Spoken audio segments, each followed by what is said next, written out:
Zeroesque, getting ready to assemble a new rig here.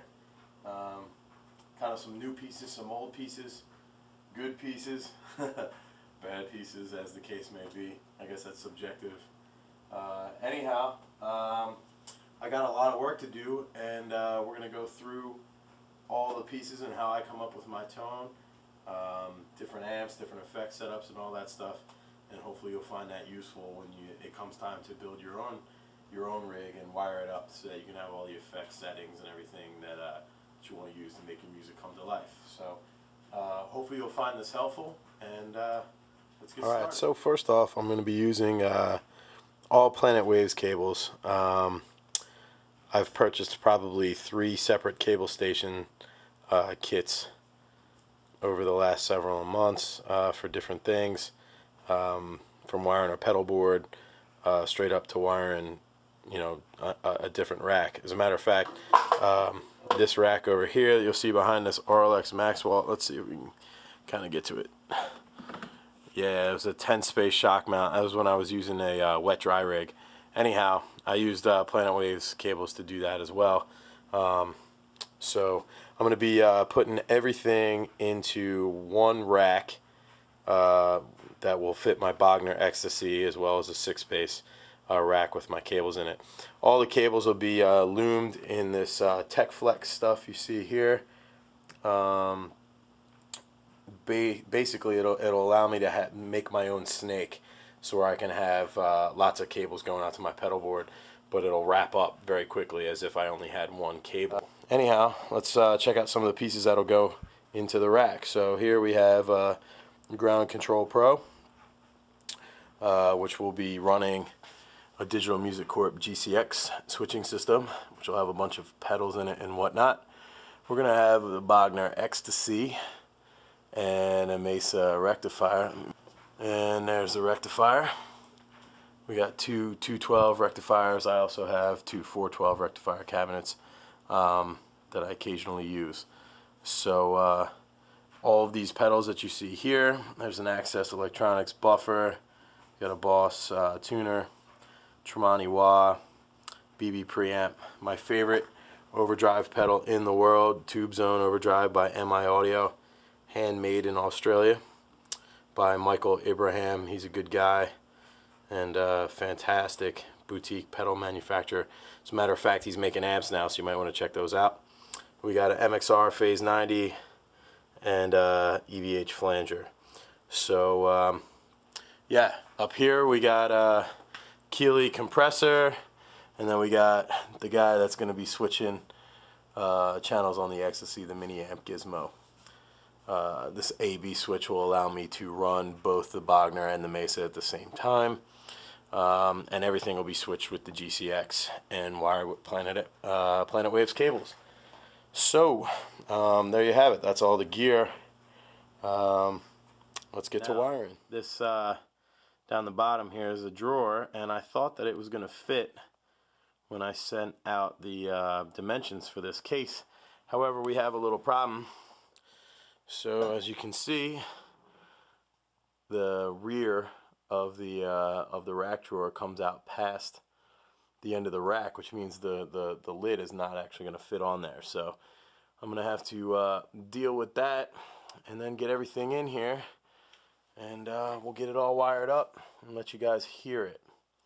So stick with us as the saga continues.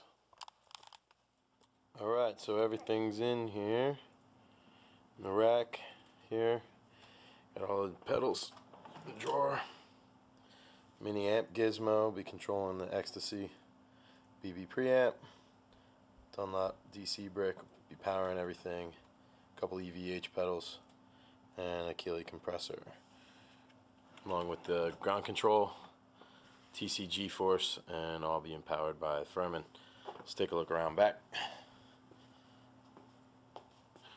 Starting to get everything wired up here. I'll be using these little cable channels to try and keep everything neat, and so liberal use of zip ties. You can see I already got one in there right there. Got some MIDI cables ran, and we're going to try and keep this as neat as possible. So I guess back to work. Alright, so all of the power cables have been run, as well as the cable from the amp gizmo to the ecstasy. Let's move in a little closer so you can see what's going on here. Alright, so the power there is running up the outside of the case. Along here, we got all those little cable holders that I showed you earlier wired in there, and all the power cables now are at the top of the rack, all bolted into the top there, so that they are out of the way. So basically what we have going on is power across the top, MIDI is kind of down the middle, and the audio will be down the left side, and that'll get run tomorrow. So we'll get back to you tomorrow when the rig is all wired up. You can check that out. And yeah, it's turning out pretty good so far. I'm pretty happy with it. Alright, so we're all done. It's all wired up. Here's the pedal board. Got a Korg volume pedal / expression pedal. Ground Control Pro. Where you see those cables, there'll actually be a Tremonti wah and a Boss tuner, as well as that Super Octave and the Rocktron Banshee right there. Cables are all loomed in that TechFlex stuff I was telling you about. Keeps it real nice and neat. You can see we got multiple cables coming out of that. Here's two Mesa 212s. I also have two Mesa 412s that are actually in the garage. They're a pain to move around. And here's the rack, all wired up. I'll go into the drawer here. You can see I got everything wired nice and neat. All zip tied. Got the Bogner down here. And let's take a look around back. Giggity. And you can see I got all the audio going down the left side as we talked about. All channeled in there. Effects loop. And got the MIDI right there in the center. I got all the power in the top, so that nothing's really touching and causing any issues. Planet Waves cables are really shielded though, so I haven't had any problems even when the cables are just kind of haphazardly placed in the rack. So I definitely recommend those cables. Anyhow, I got to get ready for a gig, so we'll have to listen to it another time. Till then.